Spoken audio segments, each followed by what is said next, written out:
नमस्कार, जय हिंद प्यारे बच्चों आज हम लोग यहाँ पर डिस्कस करने वाले हैं नंबर सिस्टम। जो क्लास टेस्ट अभी आप लोगों का क्लास में हुआ था और जिन बच्चों के पास ये पीडीएफ नहीं है वो बच्चे टेलीग्राम से इस पीडीएफ को डाउनलोड कर सकते हैं। टेलीग्राम चैनल हमारा है मैथ्स विद राघव सर, आप उस पर जाइएगा और आपको ये पीडीएफ जो है वो मिल जाएगा। बच्चों इसका पहला क्वेश्चन था वो गलत था, उसमें कुछ मिसप्रिंट था, इसलिए पहला क्वेश्चन छोड़ दिया गया है। दूसरा क्वेश्चन कह रहा है 100 तक की सभी सम संख्याओं का योग ज्ञात करें। मतलब आपको ये बताना है कि 2, 4, 6 ये सभी सम संख्याएं हैं और कहां तक ये जाती हैं 100 तक। आपसे पूछा जा रहा है इनका योग क्या होगा। तो हम लोग ये जानते हैं कि सिग्मा 2n, जो 2n होता है इनका फार्मूला होता है n इंटू n प्लस 1। अब हम लोग अगर देखें तो 1 से 100 तक 50 सम और 50 विषम संख्याएं होती हैं। तो क्योंकि हमें पता है n का मान 50 है, 50 और गुणे कितना 51, बस इसका आपको गुणा कर देना 0, 5 का 1 से 5 और 5 का 5 से 25, मतलब जो टोटल सम हो जाएगा वो 2550। तो हमारा जो ऑप्शन हो जाएगा पहला सही हो जाएगा। दूसरा तरीका इसका एवरेज निकाल के भी हम लोग कर सकते हैं, first number plus last number into number of terms. ये हमने आप लोगों को क्लास में बताया है, लेकिन ये बेहतर तरीका अगर आपको फॉर्मूला पता है तो n into n plus 1। n का वैल्यू क्योंकि हमें पता है 2 से 100 तक जाने पर 50, 1 से 100 तक 50 सम 50 विषम होती, तो n का मान 50 होगा और 50 तो ये n इंटू n प्लस 1, 50 गुणे 50 प्लस 1 यानी कि 51। कुछ बच्चे ऐसे भी कर सकते थे, अगर आपको ये पता हो कि अंतिम पद जो होता है सम संख्याओं का वो 2n होता है, तो 2n का वैल्यू अगर जो है मेरे पास 100 है तो n का मान जो होगा वो यहाँ पर कितना आ जाएगा बेटा 50। ठीक है, नेक्स्ट क्वेश्चन देखिए, कह रहा 100 से 200 तक कितनी अभाज्य संख्या होती हैं, यानी वो पूछ रहा कितने प्राइम नंबर्स होते हैं 100 to 200। हम लोग जानते हैं कि 1 से 100 तक जो हमारे प्राइम नंबर होते हैं वो 25 होते हैं। ठीक है, 1 से 50 तक जो प्राइम नंबर्स आते हैं वो 15 होते हैं और 50 to 100 जो प्राइम नंबर्स होते हैं वो 10 होते हैं। लेकिन यहाँ पर क्योंकि हमें ये भी पता है 1 to 200 जो प्राइम नंबर होते हैं वो 46 होते हैं, तो पूछ रहा 100 से 200 तक। तो आप ऐसा करो 46 में से आप 25 माइनस कर देंगे तो यहाँ पर जो आ जाएगा वो मेरे पास 21 होगा। यानी कि 100 से 200 तक कुल कितनी अभाज्य संख्या होती है 21। हमने आपको सारे बता दिए।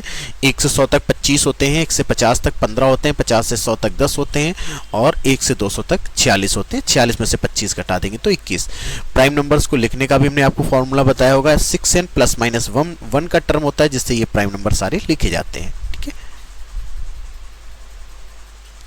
नेक्स्ट कह रहा है निम्नलिखित से कौन सी संख्या अपरिमेय। अपरिमेय का मतलब इरेशनल, ऐसी संख्याएं जिन्हें p अपॉन q के टर्म में हम नहीं लिख सकते हैं।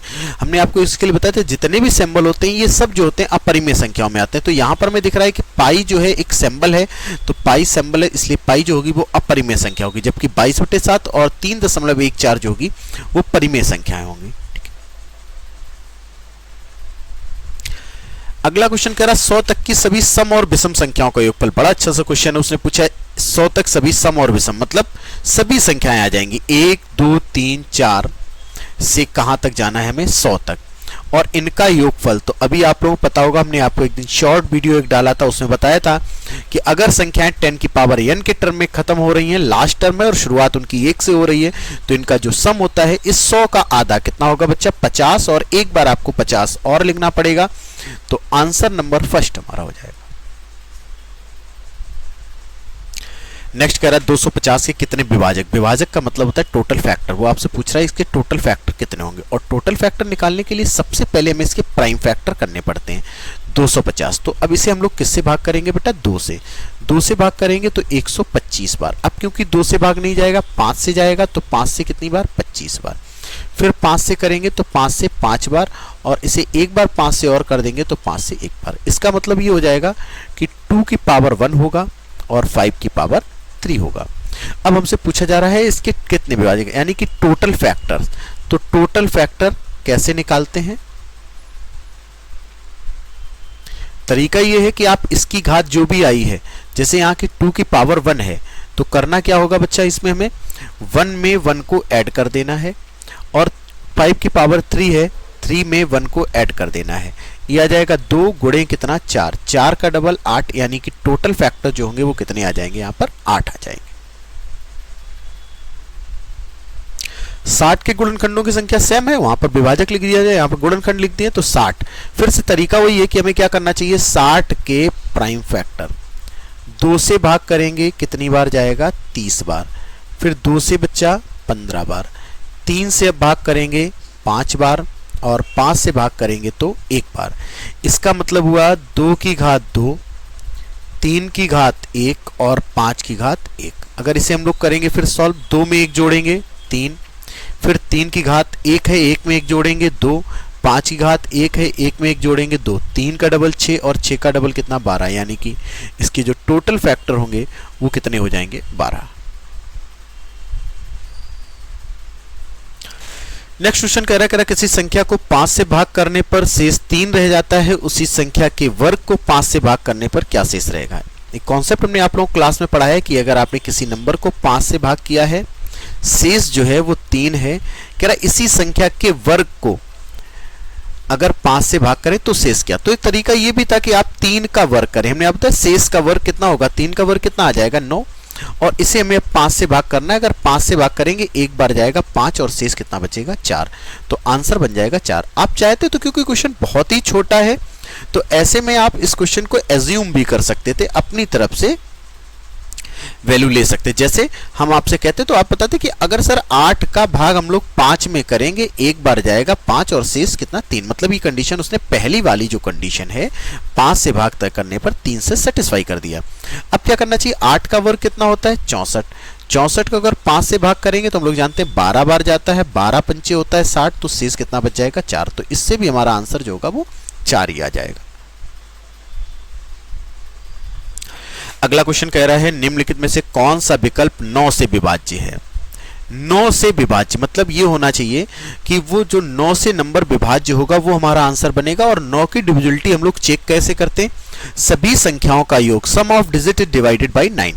तो अगर संख्याओं का योग 9 से विभाज्य है मतलब संख्या 9 से विभाज्य होगी। 6 और 3 कितना हो जाएगा, 9। 4 और 5 9। अब 2 में क्योंकि 9 से भाग नहीं जाता इसलिए पहला आंसर नहीं बनेगा। 5 4 9 हो जाएगा, 3 2 5 और 8 5 13, भाग नहीं 9 से जाएगा 13 में, इसलिए भी नहीं बनेगा। 6 3 9, 6 2 8 और 1 9, यानी कि इसमें भाग चला जाएगा। तो ये हमारा आंसर होना चाहिए। लास्ट बचा है, आप इसे चाहे तो चेक कर सकते हैं। 4 2 6 6 12, 12 5 17, 17 और 2 कितना 19, भाग नहीं जाएगा। तो ये हमारा आंसर नंबर 3 हो जाएगा।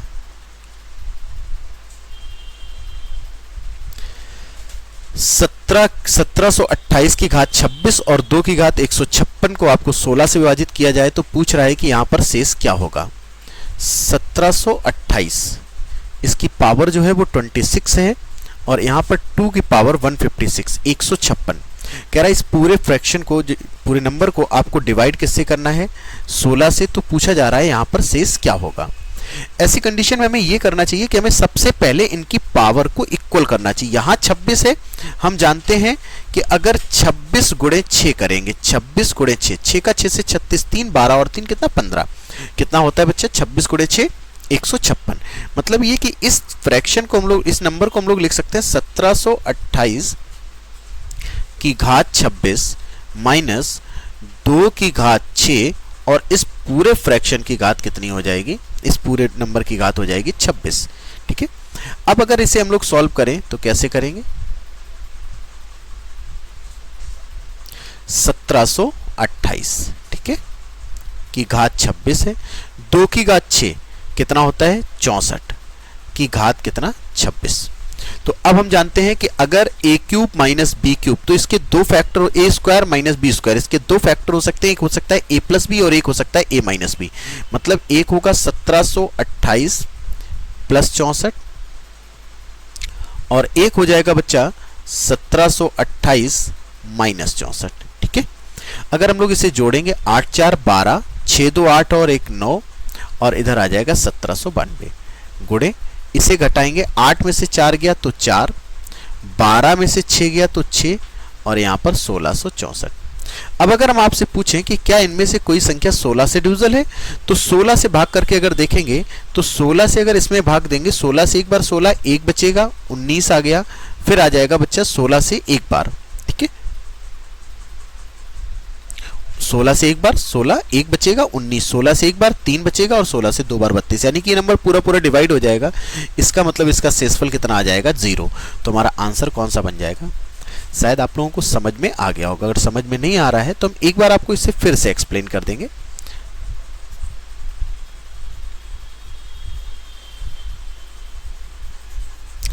रूल ये कहता है बेटा कि अगर हमारे पास दो अलग अलग पावर है तो सबसे पहले इन्हें एक पावर में कन्वर्ट करना चाहिए। मैं आपको ये क्लास में समझाया है कि इनकी पावर सेम होनी चाहिए। यहाँ 26 लिखा तो इसे भी फिर हमें 26 ही बनाना पड़ेगा, या इसे 13 भी बना सकते थे, लेकिन क्योंकि हमें पता है ये 1728 अपने आप में एक बड़ा नंबर है तो इसे पावर को ओपन नहीं कर पाएंगे, तो ये 26 रहेगा। इसे हमने आपको बताया 2 की घात 6 की घात हम लोग कितना लिख सकते हैं 26, क्योंकि 26 गुणे 6 जो होता है वो 156, और 2 की घात 6 को 64 बोलते हैं। मतलब ये कि इसका एक फैक्टर a प्लस बी यानी कि 1728 प्लस 64 होगा, और एक फैक्टर जो होगा वो 1728 माइनस 64 होगा। अगर हम लोग इसमें जोड़ें 8 4 12, 8 और 1 9 यानी कि 1792, और इसे अगर घटाएंगे 8 में से 4 जाएगा 4, 12 में से 6 तो 6 और यहाँ पर 16।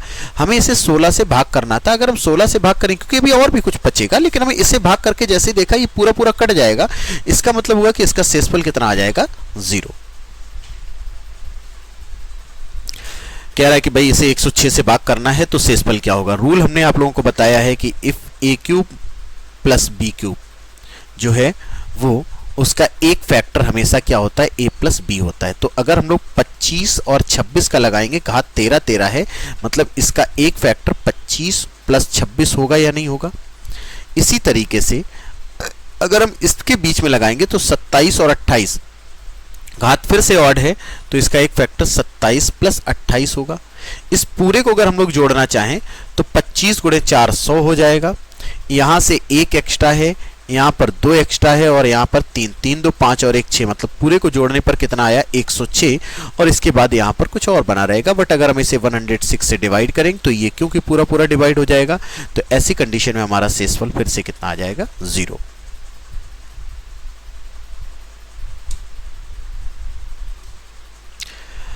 अगला क्वेश्चन हमारा कह रहा है जो संख्याएं हैं वो किससे विभाजित हैं 11 से। इनमें हमें बताना है कि कौन सी संख्या 11 से विभाज्य है। तो ऐसी कंडीशन में दो रूल हम लोगों ने पढ़े हैं कि एक तो ये कि हम लोग अल्टरनेट डिजिट को देखें, भाई 6 और 1 कितना 7, 7 और 4 11, ये 11 और 5 और 2 7, 11 में से 7 गया, या तो ये 0 आना चाहिए या 11 का मल्टीपल जो कि नहीं आ रहा है, तो पहला तो हमारा आंसर नहीं होगा।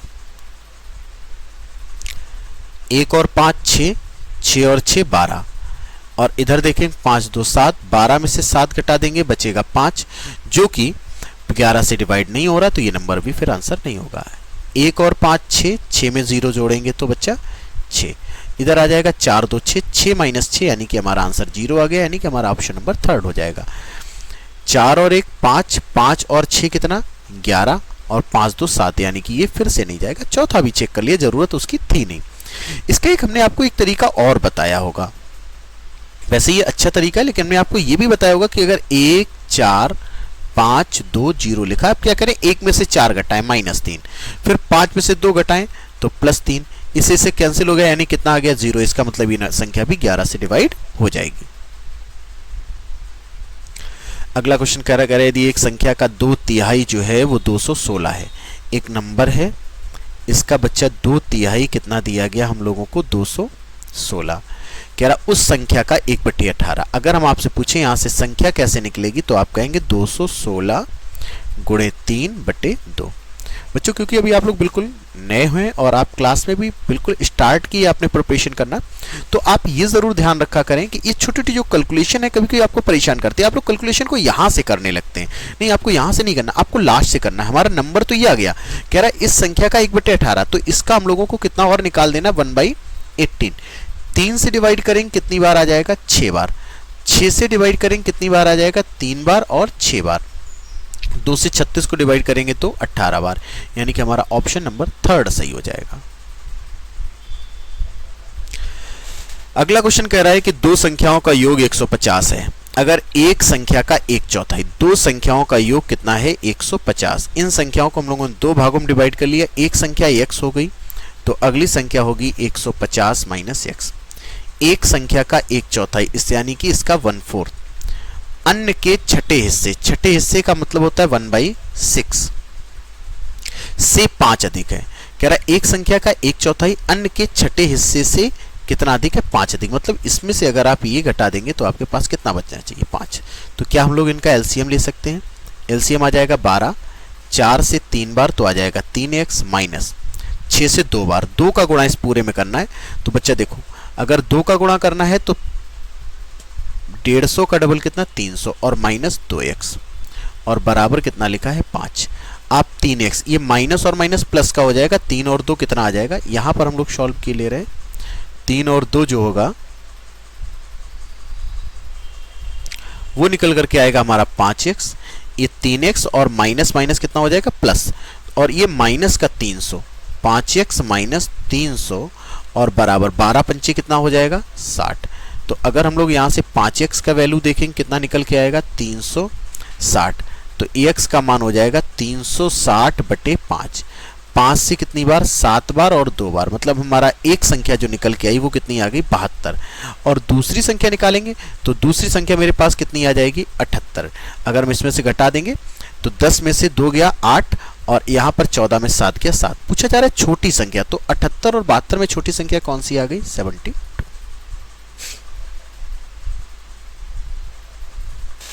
अगला क्वेश्चन कह रहा है बसप्पा गायों और मुर्गियों की निश्चित संख्या के साथ एक छोटी सी झोपड़ी में रहते हैं। अगर सिरों की कुल संख्या 12 और पैरों की संख्या 40 हो, मुर्गियों की संख्या, मुर्गी मतलब 2 पैर वाली, और हमने आप लोगों को क्लास में जो फॉर्मूला करवाया उसमें लिखवाया है अधिक पैर वाले जानवरों की संख्या, अधिक पैर वाले जानवरों की संख्या, जिनके पैर जो हैं वो अधिक होते हैं उनकी संख्या अगर आपको निकालनी तो कैसे निकालते हैं। हमने आपको बताया था कि आपको क्या करना है, कुल पैरों की संख्या लिखनी है 40 माइनस 2 गुणे सिरों की संख्या 12 और इनका क्या कर देना है, आधा। 40, 12 का डबल 24 और बटे कितना, 2। 24 में से 40 में से 24 घटा देंगे, 16/2 कितना आ गया, 8। इसका मतलब ये था सिर हमारे पास थे 12, जिसमें से 8 तो आ गए ज्यादा पैर वाले, ज्यादा पैर वाले मतलब गायों की संख्या, और मुर्गियों की पूछी है तो मुर्गियां कितनी बन जाएंगी, 4। तो हमारा ऑप्शन नंबर सेकंड सही हो जाएगा। शायद बच्चों यहां तक आप लोगों को समझ में आ गया होगा। इसके आगे के क्वेश्चन आपको सेकंड वीडियो में मिलेंगे। तब तक के लिए थैंक यू, गुड नाइट।